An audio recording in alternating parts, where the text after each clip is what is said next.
Welcome in. It's ESPN Louisville Plus right here on your YouTube channel. He's the coach, Mark Lieberman. I'm Phil Baker. Appreciate you making us a part of your day, however you are watching us. Shout out Andrew Bosch helping us set us up today. La Familia, as the young say now. He's a part of the team. He's underrated. He is a rising, look, you know it when you see it. By the way, a little pissed off to start. You have the lounge singer microphone. I've got some sort of contraption, which I'm not sure even how to hold it. I hope the sound is good. You have the best mic here. I'm going to say that. That's the Justin Soforo special. Okay. Well, I was going to say that because I was going to say I've been to a Final Four and got to coach in one, so I should be allowed to have that microphone. Well, this is the one. Pulling that card. I don't like to use it. Shouldn't have done it on the air because it sounds like I'm a bit of an asshole. Didn't mean to do that because this guy's the best. But let's continue. You got a $180 mic. I got the one off the Amazon gift card because my wife buys so much stuff. Does it? Okay. Well, I'll take it and run with it. Andrew, what do you think? Like if this was like if I'm at a podium, this is fine, right? But the fact that he can maneuver and go into like sing like Summer Wind by Frank Sinatra or something is kind of cool. The little Phil's inside my head. You're teeing me up for some jokes, but we're going to save that for some pop culture because I could go down a dangerous hole from the week that was. And I'll tell you this, Phil. I did a Don Draper yesterday. Oh, tell me about it. Drinking in the middle of the day? I went to see Killers of the Flower Moon. 3.5 hours? 3 hours and 31 minutes. And the previews, it took a while to get through. Like, what's her name? Menudo. What's the woman that does like the pre-show for like the movies? Do you know you're talking Melissa Menudo. I believe that's her name. Maria Menounos. Good job. Good pull by you. Here. He's our Hawkeye. And they kept, so like it was ponderous. Great movie. Fantastic movie. But in the old days, they used to have intermission. And this movie deserved an intermission. Oh, so are you the guy that powers through no matter what? Like, even if it's like pulsating and you have to piss? I can power through. I have no problem. But I wish I had that app to tell you when to take a bathroom break. Oh, because I did run out. And I don't think I missed a crucial scene, but I did run out because I did not want to miss too much of the movie. It's riveting. DiCaprio and De Niro are both going to win Academy Awards, as is Scorsese. But dear Lord, was that long? Yeah, that's 3.5, 4 hours. That's the beauty of the in-home experience, which I know we fundamentally disagree on for that. I am a product. I love going to the movies. I was a $5 Tuesday snob. Like, you're preaching in the choir. We've talked about it. Look, I went to go see the 40-Year-Old Virgin by myself when I was like 20 something. I was like a sophomore in college. I respect that. Yeah. So look, there was me. I probably, couldn't get within, 50 yards of a playground after like they probably flagged me or something. After you go to see that movie by yourself. But anyways, went there. No trench coat, so you were fine. I was fine. That was Uncut Gems I saw by myself. That was in the trench coat. I'm kidding. But so I need to see this. 8.41 on the Lieber meter. Now, forgive me for not knowing this. Movie of the year thus far? Thus far, yes. We're in end of October, so no. And then when you had Jesse Plemons come in about 2 hours in, but he's still got another hour and a half to go. He was just fantastic. That's Kirsten Dunst's husband, correct? Okay, yes. And the white supremacist Nazi guy from Breaking Bad. Correct. Okay, good pull by me. Look at that. Take that, Liebs. I know pop culture too. You do. We'll get his thoughts on the Britney Spears book coming up here in a bit on the pop culture stuff. I know that's something right up your alley. All right. We talked about it last week. Coach has been crushing it on social media. Go follow him on Twitter, Coach Lieberman, and the station accounts at ESPN 680. He's putting out great content, breaking down plays. We'll have some more today. Obviously, a small sample size from the Simmons game, but just put a bow on that game. Great job by you from filling in for Bobby V, who lost his voice with Paul Rogers. Great rapport there, but just initial takeaways for those that maybe aren't on Twitter and haven't seen it. Yeah, it's still...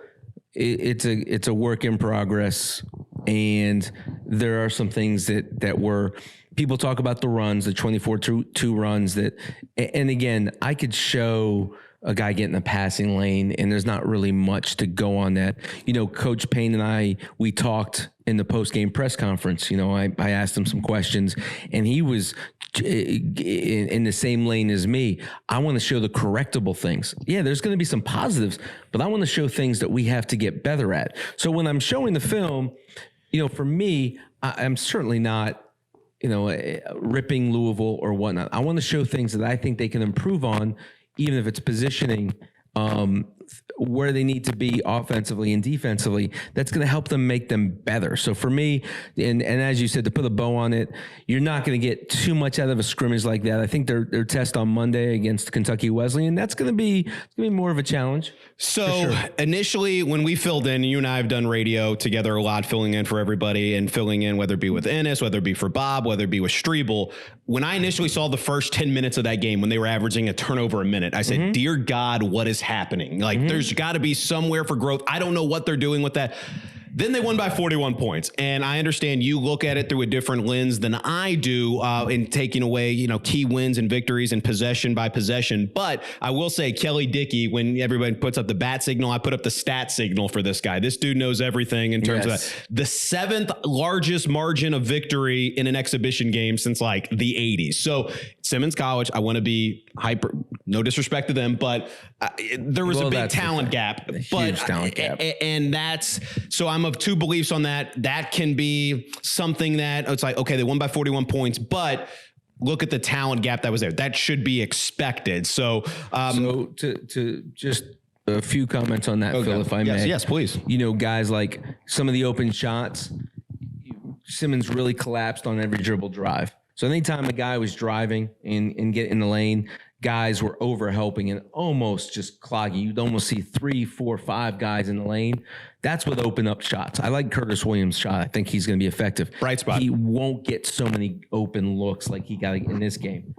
You had guys being able to just get by their guy, just physically. It's not going to be that easy going into play against better teams and better competition. And Dennis Evans, who is a bright spot, and I think will great interview with him, by the way. Oh, that was he's a blast. But for him, him navigating in when he's not going against bodies that are going to give him resistance, he had freedom of movement around the basket area because physically no one can match up with him. That won't be the same as he gets into Division I basketball. So yeah, that's some things that there was some overreaction, but I think the jarring takeaway was, yes, maybe the talent has been enhanced. However, there are some concerns, big picture of coming out of the gate. Kenny Payne alluded to that. Everyone was freaking out on some of the interviews that we had here. And I'm just like, Kenny Payne said the exact same thing, so he's aware of it. You did a great job breaking down some things with him in the post game. So obviously a much tougher task for those that aren't familiar. Kentucky Wesleyan is a powerhouse at their level. And they're going to be disciplined. They're not going to allow, they're going to contest every dribble, every cut, every pass, every shot. You didn't see that last game. And so, yeah, it's certainly not for me, as a coach. And if I was coaching my own team, we're putting together, hey, this is how we're going to get better. So hopefully when I show those videos, fans understand that this is ways that we can improve. This Louisville team can get better. And those points I just made were echoed by Coach Payne on the radio and privately to me. Hey, yeah, these are things that we need to improve on. These are things I'm showing my own team. So that's what I'm showing to the fans as well. It was media day at Kentucky yesterday. It was the ACC tip-off yesterday. It's a media day going on right now at the University of Louisville. We hope to have some sound for you coming up. But continue. No, you're good. You're fine. We hope to get some sound from that and some reactions, some some takeaways from that. John Calipari. I'm curious this year for him. He's brought in some additional help with some, not necessarily yes men, and not this. Calipari has a tendency to lose his mind on players. Mm-hmm. And I'm curious of the good cop, bad cop with this crop of talent. Can you just go into the sports psychology of assistant coaches with some of, some freshmen that are trying to figure some things out and how to get a feel for which freshmen need to have it pulled out of them. And then quite frankly, those that need somebody to push them as much as possible. Andrew, did you see that the microphone actually just bumped into my chin as I was going there? One guy he hired, like Chuck Martin, who I've known a long, long time, has such a great rapport with players and understands that. Believe me, it's premeditated, Phil. I will tell you this. Almost 90-something% of the time, it's premeditated. I will go over to Phil Baker and call you a worthless piece of shit and that you have no business playing Division I basketball. There's no reason for you to be out on this floor. In fact, you shouldn't even be in our locker room. And as I'm saying that, those are the kid gloves I love, by the way, from Coach Lieberman. I will go over, and tell Coach Martin, hey, go talk to him. Tell him, hey, he's just got to compete. He's got to watch more film. He's got to do those things. He might have said that to him privately. Like I said, it's premeditated. That might have been in a meeting. Some coaches do that. Some coaches, already have a plan of who they're going to go. The first screw up by a player on the floor, they're going to go after him. And that player is going to be off to the side and, hopefully not playing the victim card. And there's always assistant coaches that are going to go over there. That's part of the synchronizing your staff to understand, because some coaches, especially young coaches, Chuck Martin's been around. He was, he's done an amazing job wherever he's been. I'm just singling him out because he's a personal friend of mine. But they know, they've been head coaches, they've been assistant coaches. They know what the coach is doing. They know what needs to be said. Because then there's some coaches who are young or indecisive. Am I supposed to say something? Is coach going to get pissed at me if I go over and speak to him? Yeah, it's not even part, it's psychology. Dan Reeves, the old football coach for the Denver Broncos, told he majored in psychology. This is part of it. You've got to find it. Now there's some players, as they get older, you push buttons differently. You're not going to scream and yell. It's going to be like, hey, you can do better than this. And that's ways to challenge guys. So there's a different art form as a head coach, and certainly as an assistant coach, you have to understand how to read that room. Well, and this is going to be a fascinating case study. I heard Ben Roberts of the Herald Leader on with Issel and Louie break this down, just saying what Calipari has done in the past, and guys have kind of gone into their shells versus this team, which is extremely talented. Obviously the number one recruiting class, how they are able to adapt to that. So that was a fascinating conversation. Head over to the podcast center and listen to that with Ben Roberts, Louie, and Issel doing good work over there. All right. Something else, by the way, of basketball, and I promise we'll get to football. Did you see SportsCenter's going on the road? Do you see where they're going? No, I did not. Your former boss, Rick Pitino, and St. John's up there. Is that right? I'm sorry, I got to take a second and just admire and clap for that. The ultimate redemption tour. I'll never forget Jay Billis and him sitting down in that Chris Hansen type of room of How to Catch a Predator when they came out and said he had, not to say that that's Rick Pitino for those that are at home, but for those that are sitting down there and they were just basically saying, you should have known this, you should have known that. Then he was exiled degrees. This is the ultimate redemption story. I will tell you this, and I think this is old news, and if it's not, the statute of limitations. I can tell you for one family member was adamant about him not doing that. There's nothing to gain from him going on an interview, and was very upset that he did do the interview because it was only going to come off as him trying to validate some of the things. It's almost like which he was right now. I mean, everything that's come out now. I mean, I think right, but at the time, oh yeah, it's almost like you need to stay quiet. This is not the time in the forum, because Coach Pitino is the type of guy who's just going to come across that no matter what, right or wrong, he felt he was doing things the way it needed to be done. And sure, look, I've been around him. There was a AAU tournament, and this is before I became on staff. The year before I was a member of the coaching staff here, I was coaching a travel team in Florida, and he was recruiting a player from that team. And the director of that program set up a meeting, which at the time was illegal, where Coach Pitino would bump into the player in the hotel in a meeting room and have a chance to talk to him privately. I don't know how I felt about it. I relayed it to Coach Pitino because I didn't know him well enough to say, okay, I could speak for him, because I didn't want him to come afterward and say, I'm comfortable doing that. He adamantly was like, I'm not doing that. So for me, look, he's not a saint. None of us are saints.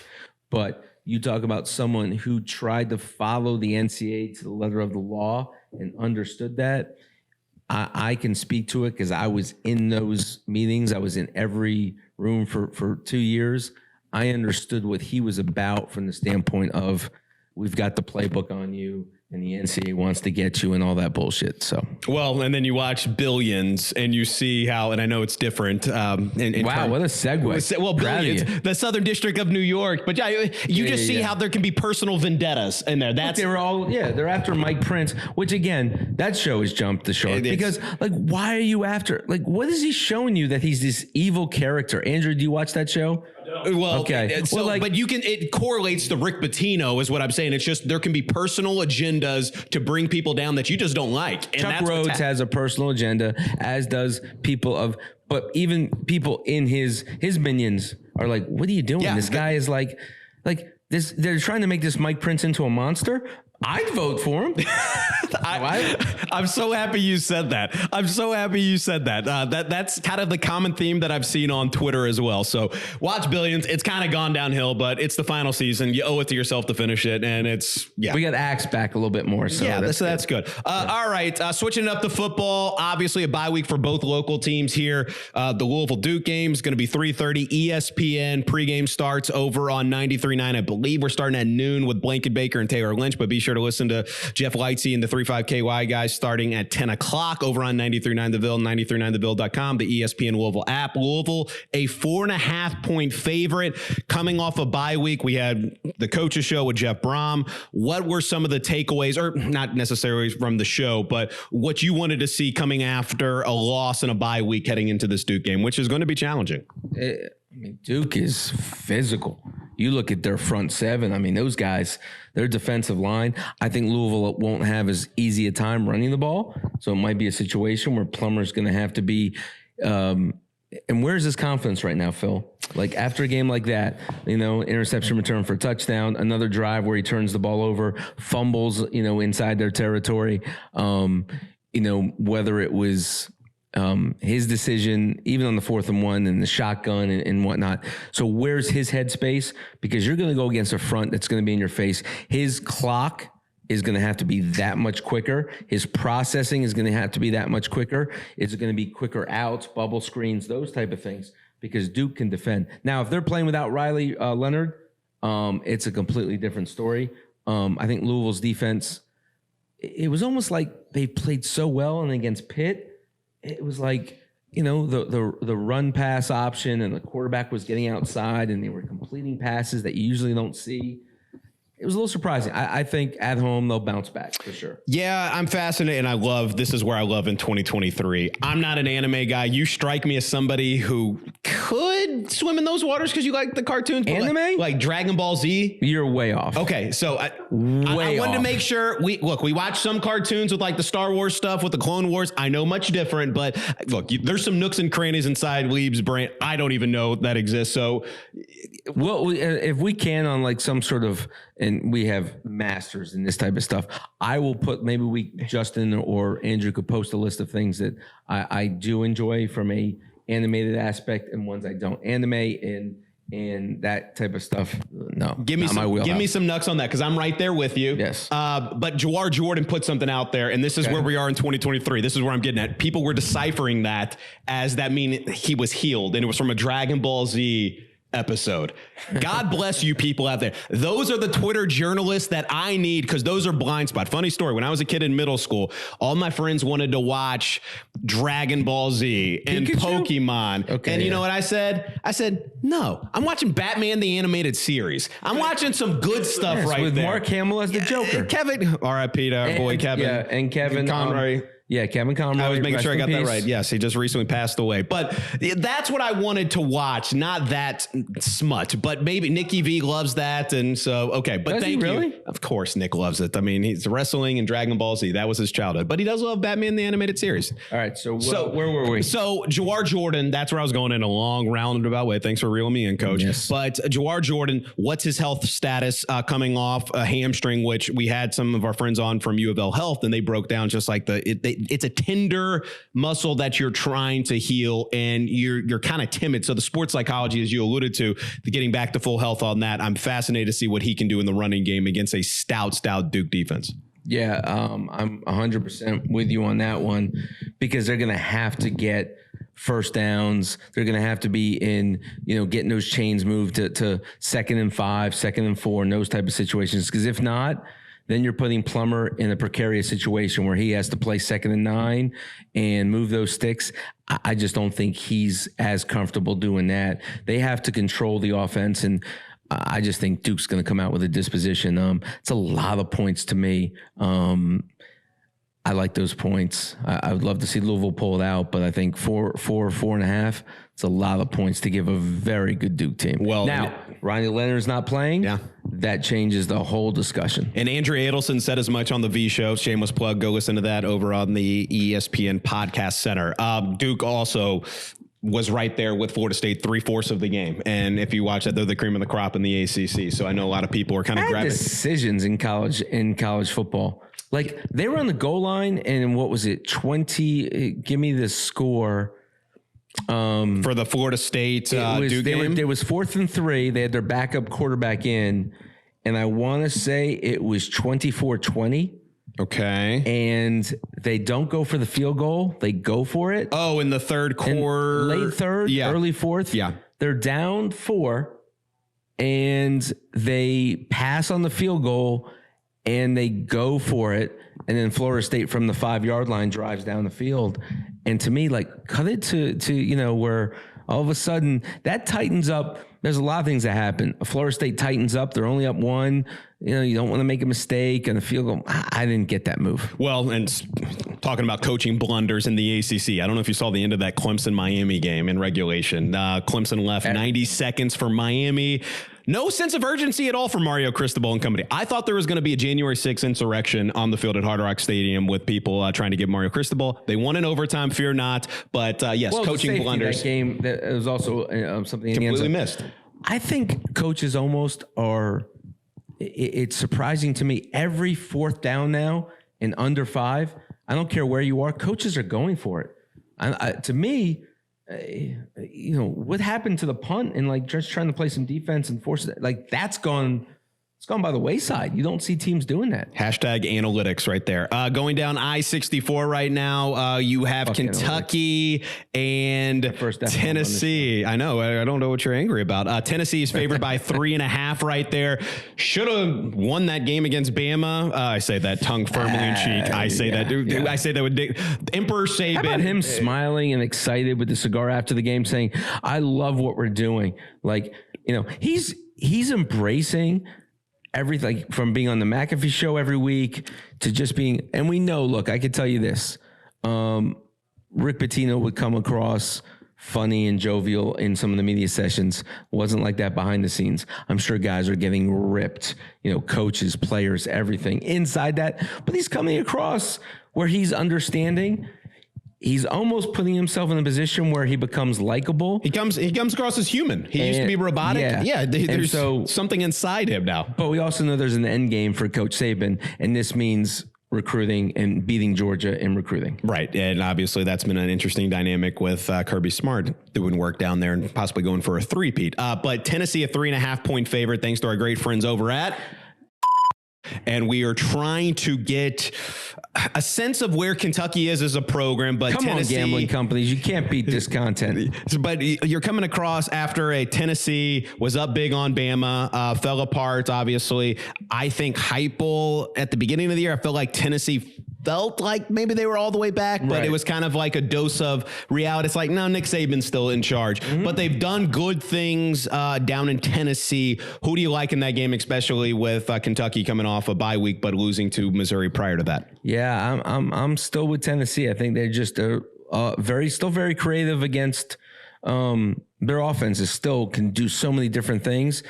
Alabama just has a special defense. I don't think Kentucky does. I think Tennessee will be able to put enough points up, get into the 30s, and I think that's enough to beat Kentucky. Bouncing around, I'm kind of with you on that too. I think this should be a year in which you essentially take that next step as a program for Kentucky, but I don't know. The expectations there are... Well, here's my, I know, by the way, just for all our fans out there, the name... It's in a state of transition. So here's my smoking hot pick, and I'll just leave it at that. Iowa State and Baylor. The under. Yeah, I think it's high 40s. If this was an NFL game, this would be like one of those 39.5, 40 ones. Yeah. Under. Oh, God. We're going to get into bad beats coming up here in a bit. I mean, Victor Wembanyama, you're 7-4. One more block. You get block in the first 30 seconds and not another one. And that's crazy because, like, yeah, that should have happened. In the NBA, and I will tell you this, like last night, a friend of mine had the Pistons. They were down 19 in the fourth. They lose at the buzzer. They miss a shot. In the NBA, it really is. I heard this a long time ago, and it really is the truth. Just watch the last 5 minutes because you're going to go through so many ebbs and flows in the NBA game. One team's up 20, third team's up, then all of a sudden it's down to 2, then the other team's up 5. The Celtics were dominating the whole game, and then here comes the Knicks. Just watch the last 5 minutes if you're gambling. If you're just a basketball fan, watch the game. If you're a gambler, just turn in the last 5 minutes. I'm a shill for the NBA. Watch it all. But anyways, no problem. I get it. But man, there's this guy on Twitter who was like a king of first quarter and second quarter over-unders for the NBA in the bubble. Your boy cleaned up. We'll just leave it at that. All right, switching it up, the pop culture. Okay, so where do you want to go? Do you want to go the Dwight Howard story or do you want to go the Britney Spears? Yeah, we'll leave. We're gonna bypass the. We'll save that for Streeble coming up at 3:00 over on the Round Table with the Round Daddy. Andrew, how's it going so far? What's your take on so far on our nameless podcast? I like it. We got to come up with a name. That's why we need to take some suggestions. No, see, we did That's this a good with the idea. TBT, and we settled on the Ville. That's something we're going to start today. We're going to start getting suggestions immediately, chiming in with people that want to get a name for this. This pod that is, and I only like to say content. We're creative. We're humor. We're humor laden. It's a cornucopia of just great information. It's just the tip of the iceberg. Yes. This is what we're working on. So let's get one NFL game before we get in the pop culture. And I promise I'm not going to throw that dead fish in your lap like I did just a second ago. Bengals and 49ers, San Francisco, a 3-point favorite. I would say that's probably the game of concussion protocol. Yeah, but that defense. I know. Well, I don't look at the last 2 games. I know. Like all of a sudden, teams are understanding now. Minnesota and their head coach. By the way, I would love to know how many people can name every NFL head coach and every NBA coach. I would say it's under 70% for most people. I used to be really good at NBA coaches. Now, I will say I get the Bengals and the Vikings head coach mixed up all the time. They both look like white guys. Yeah. Well, no, that's the Browns. So the Vikings, the Zach Taylor is the Bengals. I knew that. Yes, but he and the Vikings coach and the Chargers coach, they're all just look like white guy police sketches. Well, that's what they look. I mean, come on. You had Kirk Cousins just look. By the way, talk about in bad beats. You have your Wemby one. Just one more. How about this one? 10-7, end of the half. Okay. Right? It's less than a minute. Vikings have one timeout. Their first play is for 2 or 3 yards. The clock is running. They get another play. They get to about the 40-yard line, their own, with 20-something seconds to go on third down. And the Niners with Steve Wilkes, an all-out blitz. They leave one-on-one with Jimmy Ward, with Jordan Addison. He rips the ball away. The over-under was 21. It's 10-7. He catches it, goes in and scores. They miss the extra point. Doesn't matter. 16-7 at the half. If you had if this was the one game where you had the mortgage on the under in the first half, you are like sick. There's nothing that can happen here besides an interception for a touchdown, which could happen with a Kirk Cousins. What happened at the end of that half? Absolutely mind-blowing. So, yeah, always be careful. My point is the Niners, their defense does not look like the juggernaut they looked early. You go through some ebbs and flows. Kirk Cousins had a clean pocket. He was finding guys. I think the Bengals, Joe Burrow had a little time to get his body right. I mean, their offensive line, but they have enough weapons. I like the Bengals a lot. I'd take a money line. Oh, wow. Shout out then. You heard it there from the coach right money there. Money line Bengals, Iowa State, Baylor, under. All right. My two. Thanks to our great friends over at the Wonderful Sports Book. Oh, man. These guys have been great to us, and they're going to continue to be great to us. All right, switching it up to pop culture before we put a bow on this episode. Reminder, full day of coverage on Saturday for Louisville Duke. Streeble has you for the Kentucky Fish and Wildlife postgame show, Tennessee. That'll be about 10:30 or 11 or so. Postgame, Coors Light postgame around 8 o'clock or so. Trying to work on a little surprise for that. Don't know if it's going to come to fruition, but as the weeks and months go on, especially with our great sports gambling sponsor, we are really working on a bunch of things to really get you excited. But anyway, I digress. So I have some sound from the Britney Spears audiobook. Okay. Should I play this for you? Please. Okay. I hope this is the right thing. So you tell me what this says. Even if it's not, it's great. Sync was what his band In Sync was what people back then called So Pimp. They were white boys, but they loved hip hop. To me, that's what separated them from the Backstreet Boys, who seemed very consciously to position themselves as a white group. In Sync hung out with black artists. Sometimes I thought they tried too hard to fit in. One day, Jay and I were in New York, going to parts of town I'd never been to before. Walking our way was a guy with a huge blinged-out medallion. He was flanked by 2 giant security guards. Jay got all excited and said so loud, "Oh yeah, faux shiz, Genuine. What's up, homie?" After Genuine walked away, Felicia did an impression of Jay. "Oh yeah, faux shiz, Genuine." Jay wasn't even embarrassed. He just took it and looked at her like, "Okay, fuck you." I play that for you for a couple reasons. Please. I'm going to download that audiobook tonight. You know who's narrating that? That's what I was going to ask you, because it's not Britney. So who's narrating it? It does. Heath Ledger's widow. Really? Michelle Williams from Dawson's Creek. You didn't have to. Yeah, I knew. Yeah. I hate to say it. She has her own career path. She's not just known as Heath Ledger's widow. She was just in the Steven Spielberg movie. Oh, the Alien one? No, she was the mother in his life story, his kind of biop. Oh, I haven't seen this. Okay, good. That's a perfect segue. It sounds like coaches will be downloading the audiobook for the Britney Spears or some other gyms on there. I encourage you to search Britney Spears on Twitter.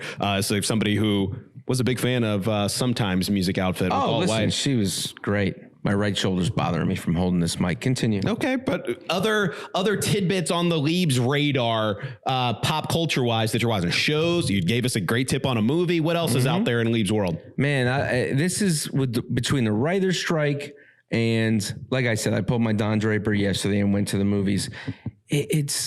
I'm so worried about what's going to happen with movie theaters. To me, it's just such a great experience. You have your suspension of disbelief, your aesthetic distance. You go in there and you're in that world. Right now, I'm going back and forth. I'm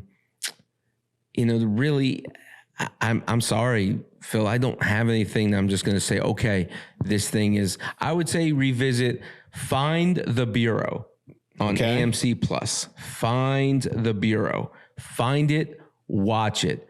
You are doing yourself an immense favor by watching The Bureau. Now, I believe that Slow Horses is coming back, which is... Is that Apple? Yes, that's so good. I think season 3 is maybe a couple of months away because they had some of the issues, obviously, with what's going on with SAG. But Slow Horses with Gary Oldman, that is beautiful. Watch the first 2 seasons. Go back, watch Slow Horses, and that is an 8.19 on the Liebermeter. And that's, again, these are high scores. Well, he alluded to AMC. Did you see who was bartending Drake's birthday, his 37th birthday? I did not. Walter White and Jesse Pinkman. Is that right? That's fantastic. They were at Costco recently promoting their new, I think, tequila is what they have out there. They must have had some sort of blue concoction in that beverage as well. That's a no-brainer. Yes. Coach, that's all I have. If you have anything else,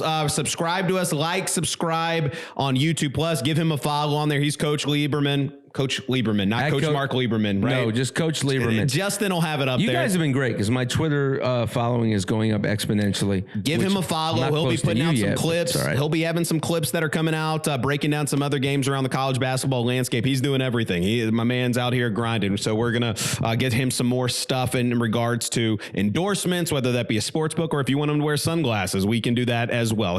We're shameless here. Yes. And then, Andrew's been great. I've been using different instruments instruments, well, mostly golf clubs, to show some of those clips, which we will be showing imminently. Maybe that could be a poll each week. What object Maybe you I'll hold. use a Cane's chicken finger and actually use it as one of the markers. We'll figure that out. If we get some followers involved with that, that is a dangerous game. French fry. That is a dangerous game, my friend. Yes, if they start throwing you some objects that you may not be comfortable with holding. With that being said, Phil__Baker on Twitter, at ESPN 680 on Twitter, at 93.9 The Ville on Twitter. For the coach, Mark Lieberman, Andrew Bosch helping us out today, Justin Soforo, who will be editing and producing this, and we're very thankful for him letting us use his equipment, Nick Valvano, who's up there running the board and hosting with Pops. Like, subscribe. I'm Phil Baker. Hit that fucking bell. We'll talk to you next week.